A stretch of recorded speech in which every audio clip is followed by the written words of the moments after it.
My billionaire CEO ex-husband settled right beside me on a flight, oblivious that I was carrying his twins, until the moment I fainted into his arms at 36,000 feet and the flight attendant's frantic voice shattered the silence of the entire first-class cabin. "Someone call for help. Is there a doctor on board?" And there I was, collapsing against the chest of Damian Whitfield, the man I had divorced 9 months ago, the man I believed had used our marriage to dismantle everything my father had spent 30 years building, the man whose dark eyes were now staring down at me with a terror I had never seen on his face before, not once in 5 years of marriage, not even on the night I had slid his wedding ring across the kitchen counter and walked out the door. His arms caught me before I hit the floor. "Julia." His voice broke on my name. "Julia, stay with me." And the cruelest irony of all was this. The last thing I saw before the darkness took me was his face, and even now, even after everything, it was still the most familiar face in the world. Let me tell you what Damian Whitfield did not know as he held me in that airplane aisle, his hand pressing the call button over and over, his voice sharp with command as he ordered the flight crew to find a doctor. He did not know that I was 15 weeks pregnant. He did not know that an ultrasound 3 weeks earlier had shown not one heartbeat but two tiny flickering signals on a screen that the technician had pointed to with quiet professional excitement while I gripped the side of the examination table and tried not to come apart entirely. He did not know that I had spent 15 weeks deciding how and when and whether to tell him, running the conversation in my head 100 different ways, and that every single version ended with me staring at my phone unable to press call. And he did not know, could not have known, that the reason I was on this particular flight, heading from Chicago to New York, was that I had finally made a decision. I was going to tell him. Just not like this. Not at 36,000 feet with a flight attendant screaming for a doctor and the entire first-class cabin watching. This is the story of the worst flight of my life. The flight where my billionaire ex-husband found out I was carrying his twins. The flight where every lie I had been living inside collapsed in the space of a single question from a stranger with a stethoscope. But here is what I did not know when I boarded that plane. I did not know that the man I had spent 9 months believing was a traitor had never been one. I did not know that the evidence I had found, the evidence that had destroyed my marriage, was not what I thought it was. I did not know that Damian Whitfield had spent 9 months of his life protecting a secret that would change everything I thought I understood about why we fell apart. If you have ever had a secret growing inside you that you could not bring yourself to say out loud, hit that like button right now. Drop a comment telling me what you would do in my position because I promise you, what happens on this flight will change everything. Let me take you back to where this nightmare actually began. 4 hours earlier, in the chaos of O'Hare International Airport on a gray Tuesday morning that smelled like rain and burnt coffee and the particular anxiety of a woman who has not slept properly in 15 weeks. I had arrived at gate B14 with 40 minutes to spare, which for me was practically a miracle. Pregnancy had done strange things to my relationship with time. Some mornings I could not leave the bathroom long enough to get dressed, and other mornings, like this one, I was wired and restless and desperate to be somewhere other than the apartment I had been rattling around in alone since the divorce. I found a seat near the window and pressed my forehead against the cold glass and watched the plane's taxi across the wet tarmac and tried to rehearse what I was going to say to Damian when I arrived. I had booked a hotel near his office. I had his assistant's number. I had told myself I would call ahead, arrange a proper meeting, handle this the way an adult handled things instead of just appearing in his life without warning. I had a whole plan. The problem with plans is that they require the universe to cooperate, and the universe, as I was about to discover, had made entirely different arrangements. I heard him before I saw him. His voice, low and precise and carrying that particular edge of controlled urgency I recognized from 1,000 boardroom conversations, came from somewhere behind me. He was on his phone. He was always on his phone. I turned my head and the air went out of my lungs like someone had pressed all the buttons at once. Damian Whitfield was standing 20 feet away, phone to his ear, other hand braced against the gate counter, his dark suit immaculate even after what must have been a connection from somewhere, his jaw tight with whatever conversation he was having. He looked exactly the same. He looked completely different. There were lines around his eyes that had deepened and shadows beneath them that spoke of a man who was not sleeping, and something about the set of his shoulders suggested a weight that had been there for a long time. I should have looked away. I should have pulled up my hood and turned back to the window and waited for boarding and taken my chances that we would not be seated near each other on a full flight. Instead, I sat there like a fool and stared, and because the universe was in a particularly sadistic mood that morning, he chose exactly that moment to scan the gate area, and his eyes found me across 20 feet of airport carpet, and everything stopped. The noise of the terminal, the announcements, the rolling suitcases and crying children and CNN playing on the mounted screens, all of it went silent in the way that things go silent when something enormous is about to happen. His face did something I had never seen it do before.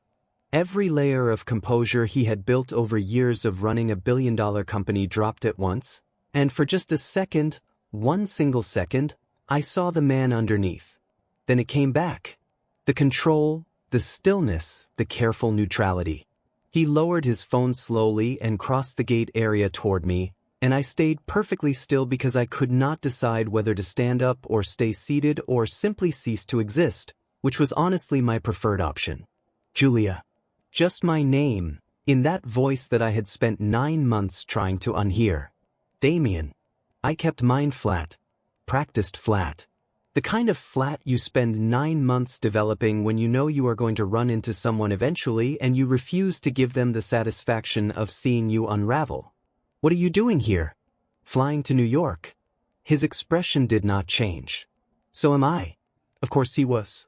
Of course the one flight I could not reschedule, the one morning I had finally worked up the nerve to do the thing I had been avoiding for 15 weeks, was the same flight my ex-husband was on. Because that is the kind of story my life had become. We did not speak again until boarding.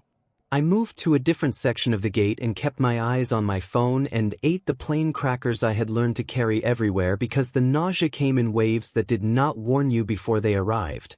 And I was not going to add vomiting in an airport terminal to the list of indignities this morning had already offered. When they called our boarding group, I joined the line and handed over my pass and walked down the jetway telling myself that a full flight meant we would be nowhere near each other, that this was a large aircraft, that the laws of probability were on my side. I found row 9 and looked at my seat. 9F, a window. I looked at the seat beside it. 9B, already occupied by a carry-on bag that I recognized.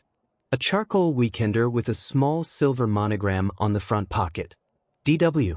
I stood in the aisle for a full 5 seconds, blocking the line behind me, doing the mental arithmetic of turning around and deplaning and accepting whatever consequences came from missing this flight, and then Damien appeared behind me and saw his bag and saw my face and said, very quietly, "Of all the flights." "Of all the flights," I said back. And I put my bag in the overhead compartment and sat down in 9A and turned to face the window and decided that this was fine. This was completely fine. I was fine. I was not fine. I was 15 weeks pregnant with his twins, sitting in a window seat with nowhere to go, and the man who did not know either of those things was settling into the seat 6 inches away from me with the careful, deliberate movements of someone who was also pretending very hard that everything was fine. The flight attendant, her name tag said Priya, and she had the particular energy of someone who was excellent at her job and had seen every kind of human drama a long-haul flight could produce, came by to check on us before takeoff. "Can I get you anything?" "Waters, please." My voice came out steadier than I expected. "And crackers, if you have them." Priya's eyes flicked between us with the calibrated neutrality of a professional. "Of course." She looked at Damien. "And for you, sir?" "Whatever she's having." He said it without looking at me, his eyes already on the window on his side. Priya brought the water and the crackers and arranged them on my tray table with a small smile, and I thought about how in another life, 9 months ago, before everything fell apart, this would have been the setup to a good trip. The two of us in first class, heading to New York, his shoulder close enough to touch. I ate a cracker and looked out at the tarmac and told myself not to think about that life. The plane pushed back from the gate. My stomach lurched with the familiar rising nausea that no amount of crackers or ginger tea or breathing exercises had fully managed to control. I pressed my hand flat against my thigh and breathed through my nose and counted silently, the way my doctor had shown me, and tried not to let any of it show on my face. You still get motion sick before it even moves. Damien's voice was quiet. Not a question. More like a man observing something he already knew, something he had filed away during 5 years of paying attention. I get motion sick at takeoff, I said. You always have. I kept my eyes forward. That is not a secret. But the care in his voice when he said it, the simple, automatic attentiveness, the way he had already noticed and catalogued and was already prepared to do something about it, that was harder to absorb than I had expected. He reached into his carry-on and produced a small travel pack of ginger candies and set them on my tray table without ceremony, without drawing attention to the gesture, without waiting for thanks. Old habit, he said when I looked at them. I still carry them. I had to look away. The plane taxied to the runway. Outside the window, Chicago was dark gray and wet under a low sky. I had lived in this city my whole life and I still found it beautiful in the rain, all those towers reflecting the clouds, the lake somewhere beyond them invisible and enormous. I had told Damien on our second date that I thought cities were most honest in bad weather. He had said that was the most architect thing he had ever heard, and I had said he was probably right, and he had laughed in that rare, unguarded way he almost never laughed in public, and that was approximately the moment I had known I was in serious trouble. I did not want to be remembering that right now. I did not want to be remembering anything. The engines roared and the plane accelerated and I closed my eyes and gripped the armrest and ran the breathing count in my head, and the nausea crested and settled slightly as we lifted off, and I thought, 1 hour and 50 minutes. I can do 1 hour and 50 minutes. I had been carrying his twins for 15 weeks without telling him. Surely I could manage a direct flight to New York. What I did not account for was turbulence. What I did not account for was the fact that my body, which had been running on prenatal vitamins and crackers and sheer stubbornness for weeks, had a limit that I had not yet found, and that this flight was apparently going to be the thing that found it for me. 40 minutes into the flight, the seatbelt sign came back on. The captain's voice was measured and professional in that way that is designed to be calming and is actually the opposite. Ladies and gentlemen, we're going to be passing through some light to moderate chop over the next 15 to 20 minutes. Please return to your seats and fasten your seatbelts. Light to moderate. I have been on enough flights to know that light to moderate means whatever the pilot decides it means, and this was not light to moderate. The first real drop made 3 people gasp and one overhead bin pop open and sent Priya moving quickly toward her jump seat. My stomach lurched hard. Harder than the ordinary nausea, a sharp, punishing lurch that made my vision swim at the edges. I reached for the sick bag in the seat pocket. I had done this discreetly on 3 other flights in the last month. I knew the mechanics of it. What I did not expect was the intensity, or the way the turbulence hit again just as I was trying to manage it, or the way the combination of everything, the motion, the nausea, the stress, the exhaustion, the fact that I was sitting 6 inches from the only person on earth who could make this situation worse, conspired to take me under completely. I was aware of reaching for the armrest and missing. I was aware of Damien moving, fast, the way he moved in a crisis, no wasted motion, no hesitation, just immediate and total presence. I was aware of his arm catching me around my shoulders, his voice low and sharp, right beside my ear. Julia, look at me. I could not look at anything. The cabin was tilting in ways that had nothing to do with turbulence and everything to do with whatever was happening behind my eyes. Priya. He was not shouting, but his voice cut through everything. His voice had always had that quality, the ability to be heard precisely as far as he intended and no further. I need help up here. Someone call for medical assistance. Is there a doctor on this flight? And there it was. That sentence. The one that would unravel everything. Because there was a doctor on the flight, and the doctor was thorough, And the question the doctor was going to ask was the one question in the world I was not prepared to answer, with Damien Whitfield's hand on my back and his voice saying my name and his face inches from mine, searching me with an expression I had not seen since the night everything fell apart. The doctor was a woman, early 50s, short hair, the specific combination of warmth and efficiency that you want in a person who appears when you have lost consciousness at altitude. Her name was Dr. Chen, and she introduced herself to Damien first because he was the one standing upright and coherent, and she asked him the standard questions: what happened, how long, any known medical history, and he answered them in precise, clipped sentences, still holding me, still with his hand on my back, making those slow, careful circles that I remembered from every time I had been sick in 5 years of marriage, that particular rhythm that meant I am here and I am not going anywhere. I was coming back to myself slowly, the way you come back from the edge of something, in pieces, awareness arriving in stages. I could feel the seat under me. I could feel the 4 of cold water Priya had pressed into my hands. I could feel Damien. That was the clearest thing. The warmth of him beside me, the steadiness, the complete lack of panic, which had always been one of the qualities I found most infuriating and most comforting about him in equal measure. Dr. Chen had a calm, unhurried voice that did not change when she asked difficult things.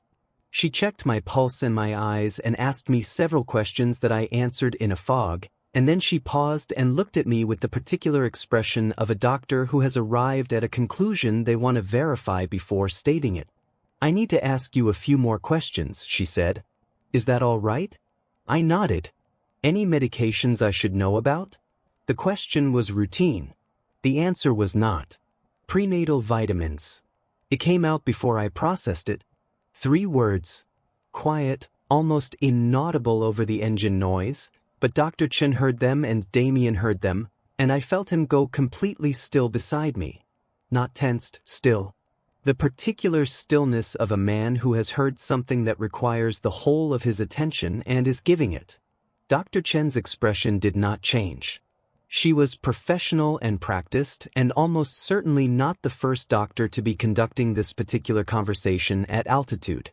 "Ms. Whitfield," she had used his name to address me, which told me Damien had introduced us. "Are you currently pregnant?" The cabin felt very quiet. The turbulence had eased. Somewhere behind us someone's movie was playing, tinny through earbuds, entirely oblivious to the fact that everything in row 9 was about to detonate. I said it to Dr. Chen. But I felt it land on Damien like a stone hitting still water, the ripple of it moving through him in a way I could measure by the quality of his breathing, the single slow exhale, the absolute control. "How far along?" 15 weeks. She was already asking the follow-up questions: pulse, hydration, whether I had eaten, whether this level of nausea was typical. I answered on autopilot. I had developed a whole autopilot for the pregnancy by this point, all the standard responses, the reassuring ones, the ones designed to make people stop worrying and move on. But I was not looking at Dr. Chen. I was watching Damien from the corner of my eye, watching him do the math, watching the number land, watching him understand what 15 weeks meant. We had separated 10 months ago. The divorce had finalized 7 months ago. 15 weeks was 3.5 months, which meant conception had occurred approximately 2.5 months after we signed the papers. He would know that. Damien Whitfield had always known the numbers in any situation. That was the mind that ran a billion-dollar company, the mind that never let a detail slip, the mind that had always been, whether I wanted it or not, entirely oriented toward me. He would know exactly what 15 weeks meant. Dr. Chen finished her immediate assessment and told Priya to bring more water and keep me reclined, and she said she would check back in 20 minutes. She stood and spoke briefly to Damien in a low voice. The standard handoff, the urine charge now of a doctor who has stabilized the situation and is returning to her seat. He nodded. He said thank you. He said it in the flat, controlled way he said things when he was holding something enormous very carefully inside himself and not letting it out. And then she was gone, and it was just the two of us, and the engine noise, and the particular silence of a marriage's worth of unspoken things pressing against the walls of a first-class cabin with nowhere to expand. He did not speak immediately. He sat beside me and was quiet, and I watched the lights of the city below us through the small oval window and waited. When he finally spoke, his voice was very even, very deliberate. The voice he used when he was choosing every word like it was load-bearing. 15 weeks. Which means he stopped. Started again.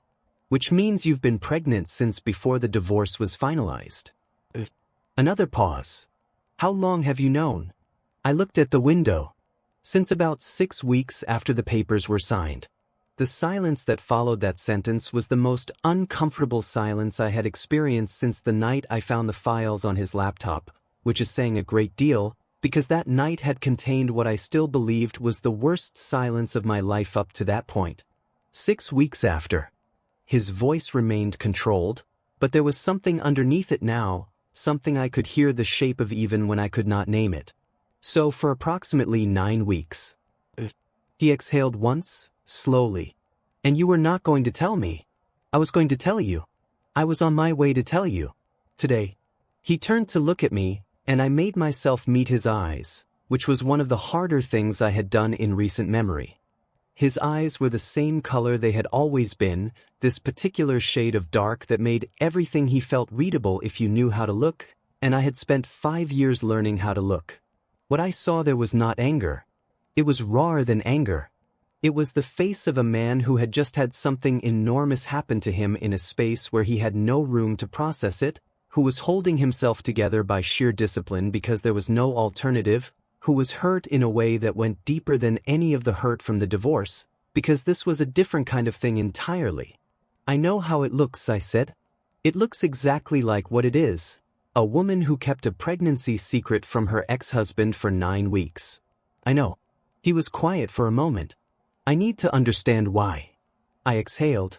Because the last time I tried to talk to you, Damien, you had your attorney send me a letter asking me to limit contact to written correspondence through legal channels. Because you had moved out of the city within a month of the divorce and I had no way to reach you that didn't feel like begging. Because I spent those 9 weeks trying to find a version of that conversation that wasn't the most painful one possible, and I couldn't. His jaw tightened. I left the city because being in it was... He stopped. Started over. I left because staying felt impossible. Not because I wanted to be unreachable.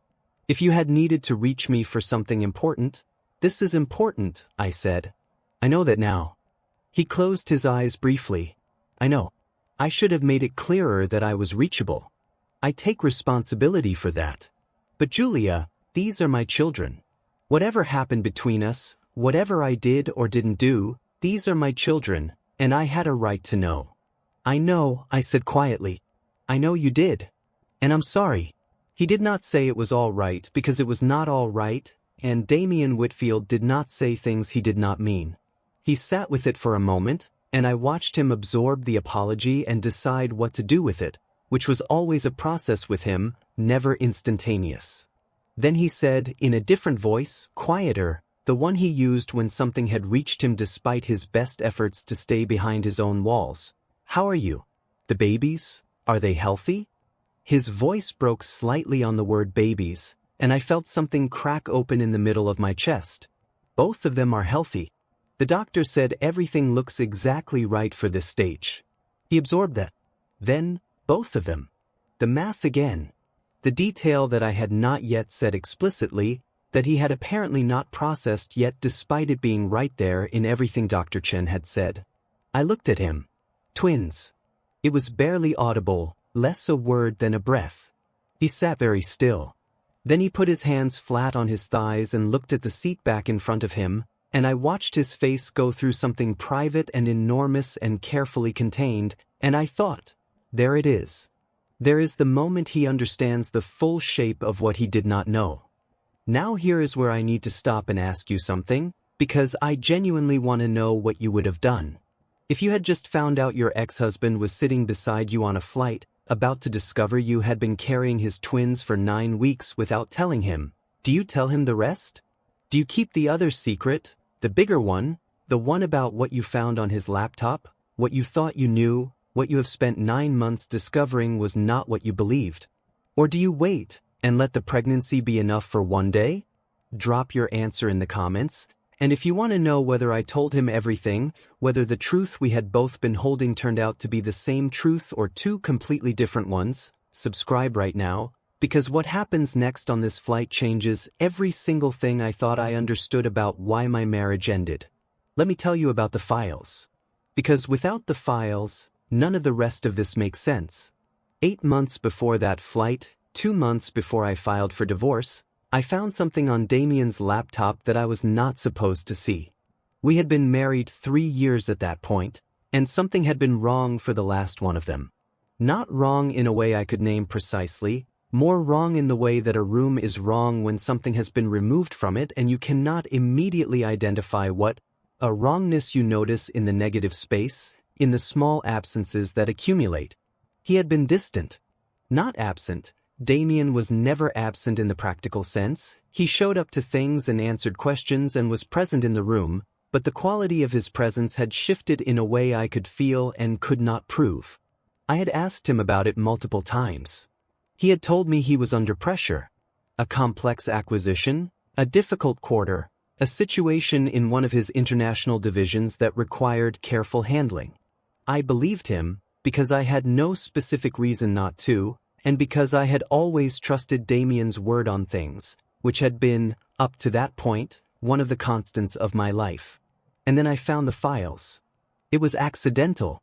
I was looking for a document he had mentioned, something related to a joint account, and I opened a folder that I thought was the right one, and what I found inside was not what I was looking for but was instead a set of documents that I could not immediately make sense of, and then could, and then wished I could not. They were communications. Detailed, extensive, encrypted communications between Damien and 2 men I recognized by name, Marcus Hale, who ran the commercial real estate division of my father's company, and a third-party consultant named Roland Vane, who I had met twice at industry events and had always found unsettling in a way I could not articulate. The content of the communications, as far as I could read them before my hands began to shake, appeared to involve my father's company, Hartwell Architecture Group, the firm my father had built over 30 years, the firm I had grown up in, the firm that was the reason I had become an architect in the first place. The documents referenced restructuring, equity transfers, regulatory vulnerabilities, and what appeared to be a coordinated strategy to move controlling interest away from my father through a series of steps that were technically legal and would leave him with neither the resources nor the standing to challenge them. I sat at that desk for 20 minutes. Then I closed the laptop and called my attorney. I did not ask Damien about the files. I know how that looks now. I knew how it looked then, but I told myself that I had seen enough, that the documents spoke for themselves, that asking for an explanation was the kind of thing you did when you doubted what you had seen, and I did not doubt what I had seen. I had seen my husband's communications with the men who were dismantling my father's company. I had seen the strategy laid out in his files. What was there to ask? What possible explanation could cover the shape of what I had read? So I filed for divorce. I moved my father's most sensitive business dealings into a protected structure with my attorney's guidance. I told my father something was wrong with the company without telling him what I had found or where I had found it, because I was not yet ready to tell my father that his son-in-law had been using our marriage as cover to attack him. And I spent 9 months believing that I knew exactly who Damien Whitfield was beneath the controlled surface, and I had simply been too in love to see it. It took 15 weeks of pregnancy and 1 unexpected flight to discover that I had been wrong about almost everything. We were 40 minutes from New York. The turbulence had been gone for a while. The cabin was quiet around us, most passengers in the particular suspended animation of a final leg, headphones on, eyes half closed, nowhere near our row. Damien had not spoken for 20 minutes. He was looking at his hands, which were very still on his thighs, the hands of a man who was working something through. I had always been able to tell when Damien was thinking something he had not yet decided to say. There was a quality to his silence that was different from ordinary silence, denser, with a texture to it. This was that silence. When he finally looked at me, his expression was different from anything I had seen on his face during the flight so far. More deliberate, more careful, like he had made a decision and was now about to act on it. "I need to tell you something," he said. I thought, for a very short and irrational moment, that he was going to tell me he had known about the pregnancy. He was not. What he told me instead was this: for the 12 months before I filed for divorce, he had been working with federal investigators to build a criminal case against Marcus Hale and Roland Vane. They were not working for my father's company. They were working against it, using Damien's name and connections as cover for a fraud scheme that had been running for 2 years before Damien discovered it. The files I had found were not evidence of Damien's conspiracy. They were evidence he had gathered against the men running it. The communications I had read were documented as part of an investigation that he had been conducting with 2 federal attorneys and a forensic accountant, building a case that was careful and sealed and required. The investigators had told him minimal disclosure to protect its integrity. He had not told me because the prosecutors had advised need to know only. He had not told me because Roland Vane had already demonstrated a willingness to use personal leverage, and I was, as his wife, the most obvious personal leverage available. He had not told me because he had believed, with the particular logic of a man who thinks protecting someone means keeping them outside the danger rather than inside the information, that the safest thing he could do for me was keep me away from all of it. I sat with this for a long time. I sat with the specific weight of 9 months of certainty becoming uncertain in real time, the sensation of watching the architecture of a belief system you have been living inside develop cracks, and understanding that you built it on the wrong foundation. "You let me think you were the enemy," I said finally. He looked at the window. I tried to explain. "You had already filed papers and blocked contact and had your attorneys send a cease and desist.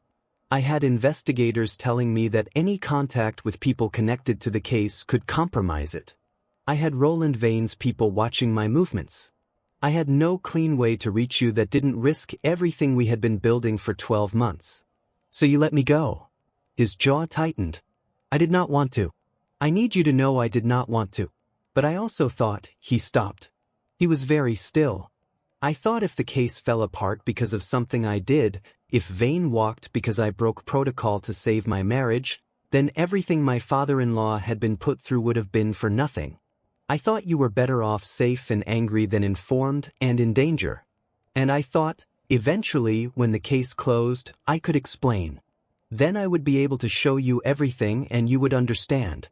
"The case closed 3 weeks ago," I said slowly. He looked at me. "Vane and Hale were indicted. The indictment unsealed 2 weeks ago. I was on my way to New York because I was finally," he exhaled, "I was finally on my way to explain everything. I had booked the flight a week ago. I had planned to go to your apartment and knock on the door and ask you to let me in and tell you the truth. And here you are," I said. "On my flight. On your flight. Both of us on the same flight," I said, "with both our secrets packed in our carry-on bags, heading to New York to say the things we should have said 10 months ago." He looked at me for a moment with something in his expression that I did not have an immediate name for and then looked away again. "Do you understand now?" he asked. "I understand what you thought you were doing," I said carefully. "That is not the same as saying it was the right thing. I know that." He was quiet. "It was not the right thing. I should have found a way to tell you. I should have trusted you with it rather than deciding for you what you were and were not safe enough to know. I should have given you the choice. And because I didn't," he stopped. "Because I didn't, you found the files and drew the wrong conclusion and filed for divorce, and I let you, because by then telling the truth would have meant blowing up the investigation, and I chose the investigation. And our marriage ended." His voice was very flat and very honest. "Our marriage ended and you've been pregnant for 15 weeks alone because I chose an investigation over a conversation." I exhaled slowly. "We both made choices that cost us things," I said. "You should have told me. I should have asked before I assumed. Neither of us got it right." The descent announcement came through the speakers. "Ladies and gentlemen, we have begun our initial descent into John F. Kennedy International Airport. Please return your tray tables to their upright and locked positions. Outside the window, New York was coming up through the cloud layer, gray and enormous and very real. I pressed my hand against my stomach, a habit now, reflex, the small gesture of acknowledgement I had developed without deciding to develop it. Damien saw it. His eyes went to my hand, to my stomach, and then back to my face, and what was on his face in that moment was something I had not seen there since very early in our marriage, something open and unguarded and entirely uncontrolled. "Can I?" he started and then stopped. There are things that are hard to ask for, and I have always known Damien for finding the hard things hardest.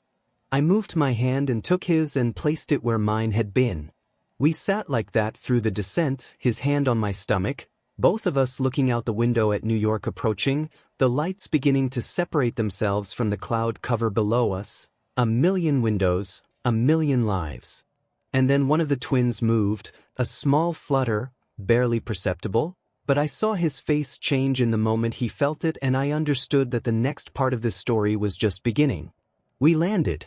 The ordinary chaos of disembarkation moved around us. People standing before the plane had stopped taxiing, overhead bins opening, the shuffle and compression of 100 people trying to be first off an aircraft. We stayed in our seats until the aisle cleared, neither of us hurrying, both of us in that particular suspended state of a conversation that is not finished. When we finally stood, he reached up and took my bag from the overhead bin without being asked, because he had always done that, because in 5 years of marriage he had never once let me lift my own bag off an aircraft, and apparently that had not changed. I let him. We walked up the jetway together and through the terminal and out into the ground transport area without deciding to do so, simply moving in parallel because neither of us had said goodbye, and both of us, I think, understood that we were not ready to yet. The air outside the terminal was cold and damp and smelled like rain and jet fuel and the particular smell of New York that is unlike any other city, and I stood on the curb and breathed it in and tried to organize everything that had happened in the last 2 hours into something I could carry. His car was there. Of course it was. Damien always had a car. It was one of the invisible supports of his life, the things that were simply there because he had thought ahead, because he always thought ahead, because the machinery of his world ran smoothly in a way that mine perpetually did not. The driver, I did not recognize him. He had changed drivers in the intervening months, came around to take the bags. Damien looked at me. "Let me take you to your hotel." I opened my mouth to say no. The word that came out was, "Eh." He looked faintly surprised, as if he had expected more resistance, and perhaps so had I. We got in the car and the driver pulled out into the terminal traffic, and we sat in the back seat with 8 inches of leather between us, and it was quieter than the plane had been, quieter than the airport, the particular quiet of a city car with good insulation and 2 people who had run out of things to pretend about. "The hotel is near your office," I said. "I know you usually." He looked at me. "You were coming to find me." He was quiet for a moment. "And I was coming to find you." We really took the long way around. I laughed before I could stop myself. It was not a happy laugh exactly, but it was real, and I felt him relax fractionally beside me when he heard it, as if the sound of it had confirmed something he needed confirmed. "I need to ask you something," I said. "The answer might change things, and I need to know if it will before I say any of it." He looked at me carefully. "All right." During the investigation, I paused. During those 12 months, and the months after, and the months since. Was there anything else? He held my gaze. Anything else? What I mean is, were there other reasons things felt different? Were there other things I should have known, other parts of the distance that were not about the case? He was quiet for a moment that felt very long. He understood what I was asking. I was asking whether the investigation had been the whole explanation or only part of it. Whether the distance that had accumulated in that last year had been entirely about the secret he was keeping, or whether there had been other things beneath it, things he had not yet named. "That is a fair question," he said finally. "And the honest answer is that the case was the main reason, but not the only one. I was also," he exhaled, "I was also afraid." "What?" "Of failing you." He was looking forward, at the back of the driver's seat, at nothing. I am very good at a great many things, Julia. I have always been very good at the things I can measure and manage and control. What I have never been good at is the parts of a relationship that cannot be measured. The parts where you are simply seen. I spent the first 2 years of our marriage terrified that you would eventually see past the version of me that functions well and find the version that does not, and you would understand your mistake. And so when things became difficult, when the case was taking all of my bandwidth and I had nothing left over for the marriage, instead of telling you that, instead of asking you to carry some of it with me, I withdrew. Because withdrawal had always been my response to scarcity, and I had never had to unlearn it before you. And by the time I recognized what I was doing, I had already done enough of it that undoing it felt impossible. That is the part that was not about the investigation. The part that is entirely my failure. I looked at the city going past the window. I withdrew too, I said. When I felt you pulling back, I matched it. I told myself I was protecting myself. I was probably making it worse. He nodded once. We were very good at being alone together. I agreed. That is not what I want. He turned to look at me. It is not what I want either. The hotel came up on the left, one of those midtown towers with a lobby you can see from the street, all warm light and marble and people moving through it with the specific purpose of people who are somewhere between arriving and arriving. The driver pulled up to the curb. Damien opened his door and came around to mine before the driver could, which was also an old habit, and I took his hand getting out because the step was high and I was 15 weeks pregnant and my balance had become unreliable in ways that still surprised me. He did not let go of my hand on the pavement. I looked at our hands and then at his face. I have a doctor's appointment tomorrow, I said. Here in New York, because I moved the appointment when I booked this trip. It is at 11. He did not say anything immediately. He was very still. In that way he was still when he was deciding something carefully. I would like to be there, he said. If you will let me. I exhaled something I had apparently been holding for a long time. I want you to be there. His grip on my hand tightened slightly.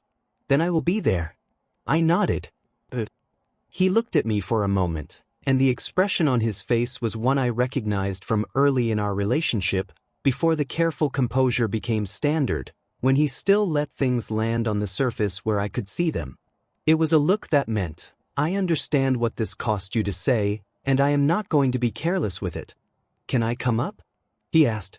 Not in the way those words sometimes mean, but in the way they mean when someone is simply not ready to end a conversation that has been waiting years to be had.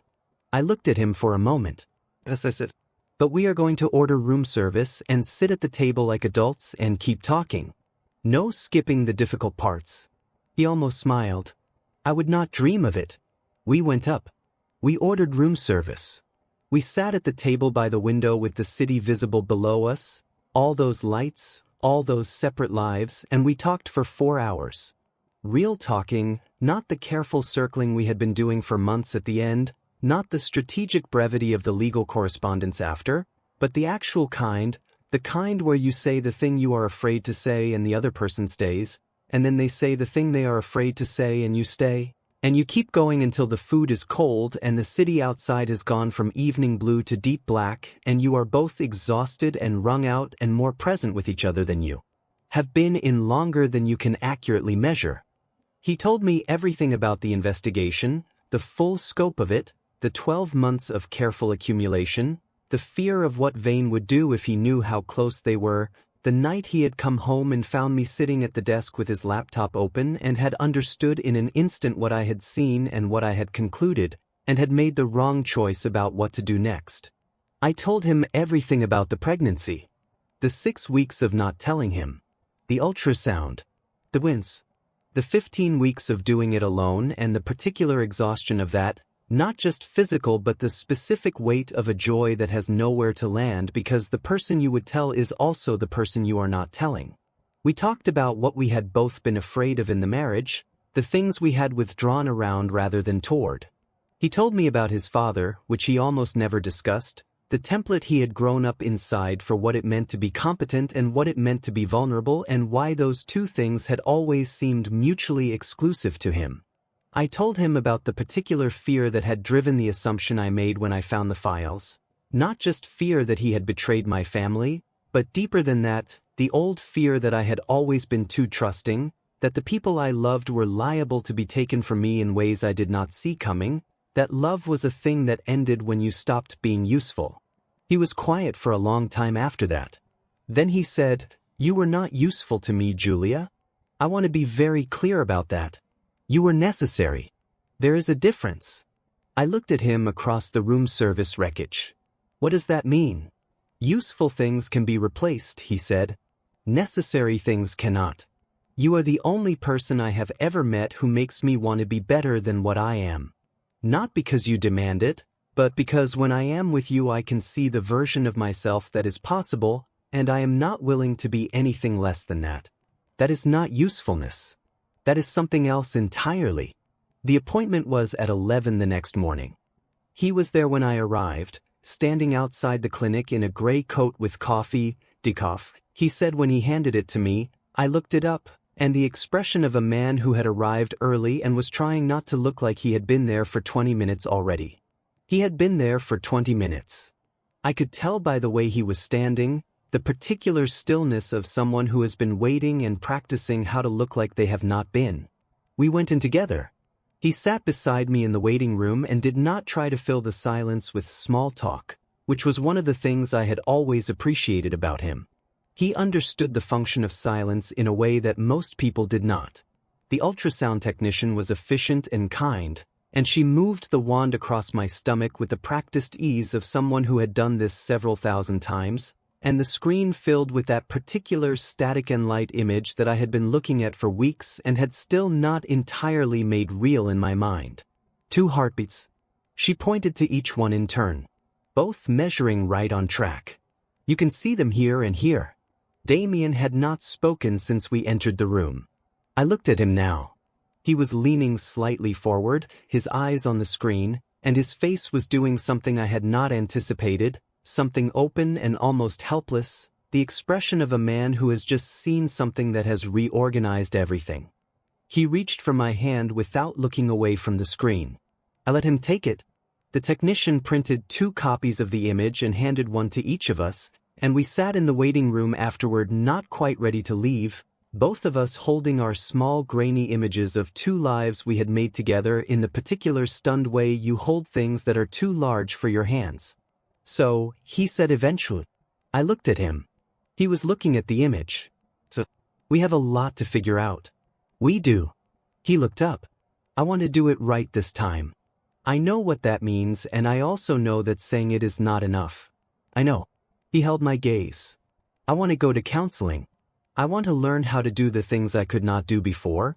The communication, the not withdrawing, the trusting you with the hard parts instead of deciding for you what you can handle. I am asking for the chance to do it right." I looked at him.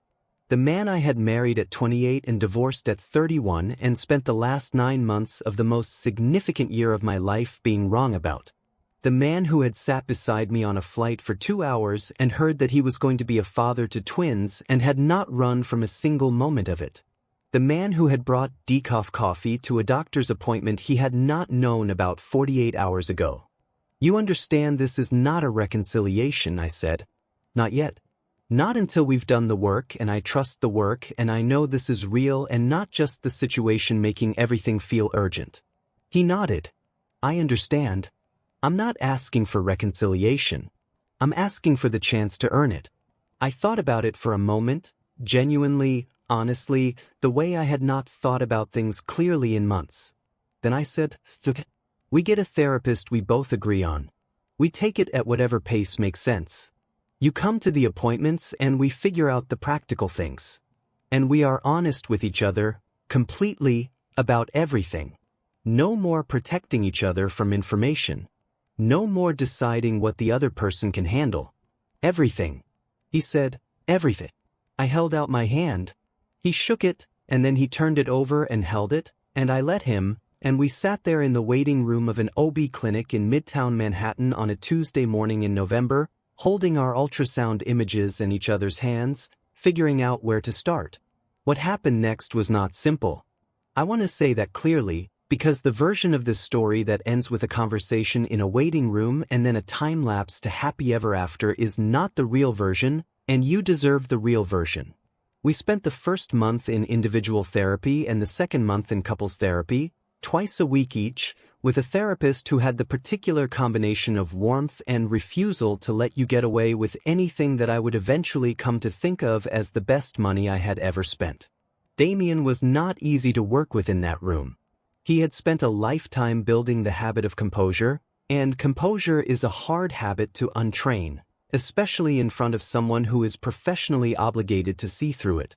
There were sessions that ended with both of us exhausted and raw in the way that honest things leave you raw.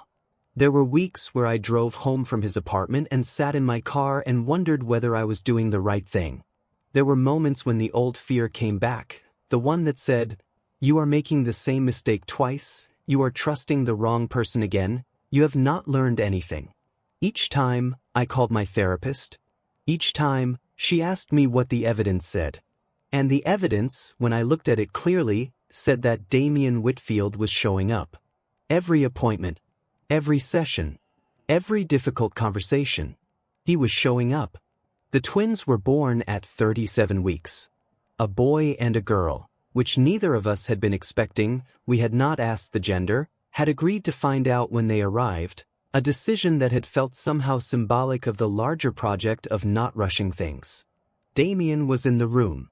He had been in every room since that November morning. That was what showing up had meant in practice, and when they placed the boy in his arms first, I watched his face do the same thing it had done in the ultrasound room 9 months earlier, that open, unguarded, completely uncontrolled thing.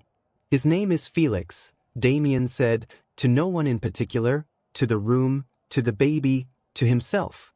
Just a statement of fact. As if he had known the name without knowing he knew it. We had spent 3 months on names, spreadsheets and arguments and tentative agreements and reversals, and in the moment it arrived in his face like something that had been true all along. I named the girl, Iris, which I had been turning over privately for weeks, which I told him while the nurses were doing their checks, and he looked at the word like he was deciding whether it was right, and then he nodded once. That is exactly right. We did not move back in together immediately. I want to be clear about the timeline, because the timeline is the real story. We spent 6 months co-parenting from separate addresses with a joint custody arrangement that we wrote ourselves with minimal legal intervention because we had both, by that point, gotten very good at talking about difficult things instead of having attorneys do it for us. We had dinner together 3 times a week. We attended therapy together twice a week. We took the twins to the park on Sunday mornings and walked and talked and were, in a form that had no precedent in either of our lives, genuinely each other's closest person in a structure that was not yet a marriage and was not exactly a friendship and was something we had built from scratch because nothing that existed quite fit. He proposed on a Sunday morning in the park, 11 months after that flight. Not with a ring, though there was a ring, eventually. But first with just words, standing on the path we always took, Felix asleep in the carrier on his chest, Iris awake and opinionated in the stroller beside me. He said, "I know we said we would not rush things. I know we agreed to let the work determine the pace. And I am not trying to rush anything. I just want you to know that I have been certain for a while now, and I am ready to say it out loud when you are ready to hear it." I looked at him. I looked at Felix asleep on his chest and Iris deciding opinions about a pigeon. I looked at the man I had married once and divorced once and spent 9 months being wrong about and 11 months rebuilding something with from the foundation, honest this time, different this time, ours in a way our first marriage had never quite been. "What are you certain about?" I asked. "That you are the person I want to do this with," he said. "Not because of the children, though I am grateful for them every day. Because of who you are. Because of who I am when I am with you. Because we have proven now that we can tell each other the hard things and stay, and I do not want to do that with anyone else." He paused. "That is all I wanted to say. I don't need an answer right now. I don't need an answer today or this week. I just needed you to know. I knew, I said. I know. He looked at me. And? I exhaled. And yes. Obviously yes. We were married the second time on a Tuesday, because that was the day we had both been free, and neither of us had wanted to make more of a production of it than the thing itself warranted. My parents were there. His mother was there. Our therapist was not there, but I sent her a message afterward that she responded to with exactly the kind of punctuation that suggested she was both professionally appropriate and genuinely happy.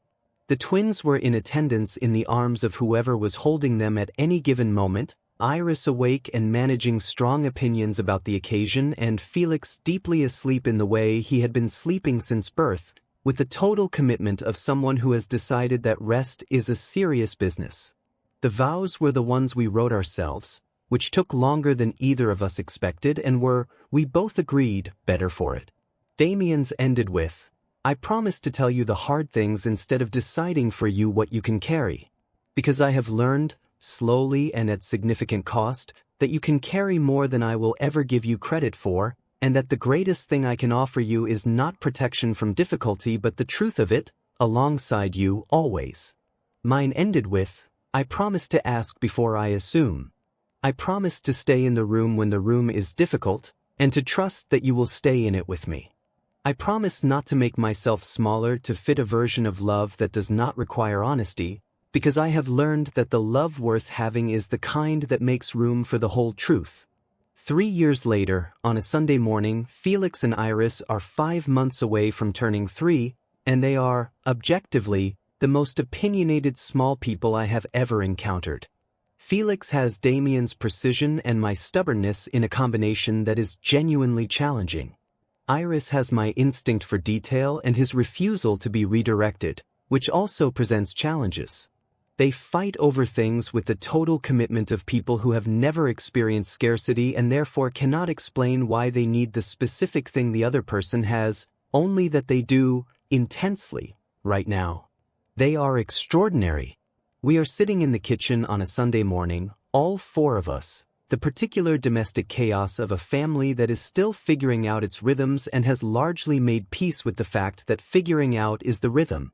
Damien is trying to make pancakes, which he does earnestly and imperfectly, having decided at some point in the past 2 years that this was going to be his contribution to Sunday mornings and held to that with the commitment he brings to everything.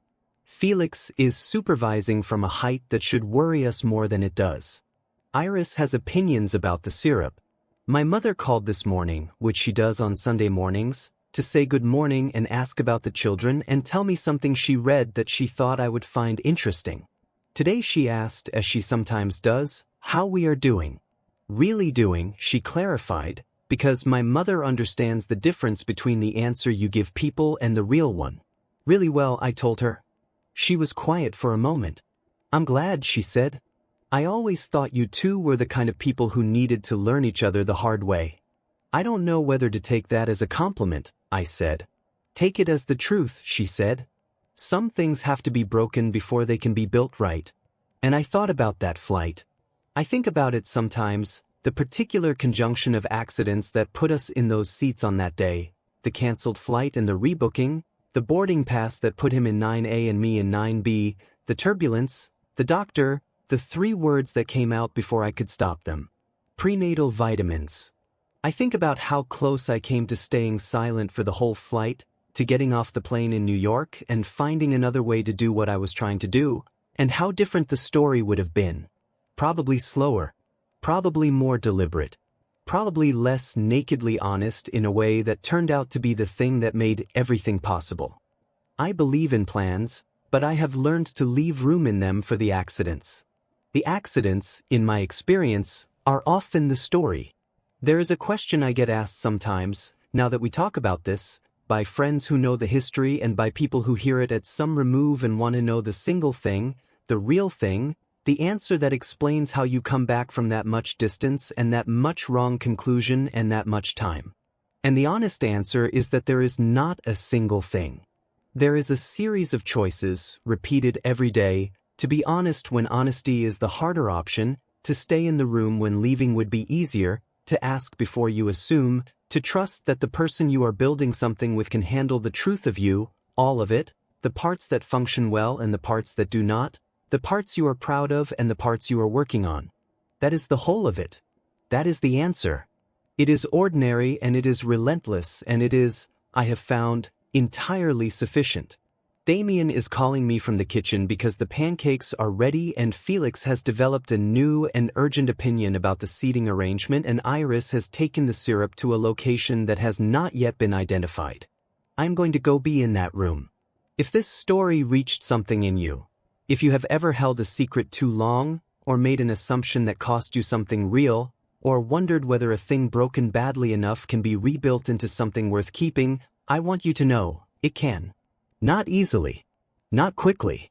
Not without the work, the real work, the kind that costs you something and changes you in the process. But it can.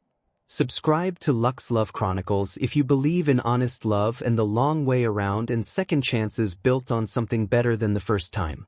Hit like if this story moved you. Drop a comment telling me, would you have told him on the flight? Would you have waited? What would you have done with 15 weeks of secret and a 2-hour flight and nowhere to go? I read every comment, every single one, and your stories remind me why these stories matter. Because somewhere right now, someone is holding something they do not know how to say to the person they most need to say it to. And maybe the only thing standing between them and the conversation that changes everything is the reminder that the other person might be ready to hear it. Your story is not over. The worst flight of your life might just be the one that takes you home. Until next time, this is Mr. Wentworth. See you in the next chapter.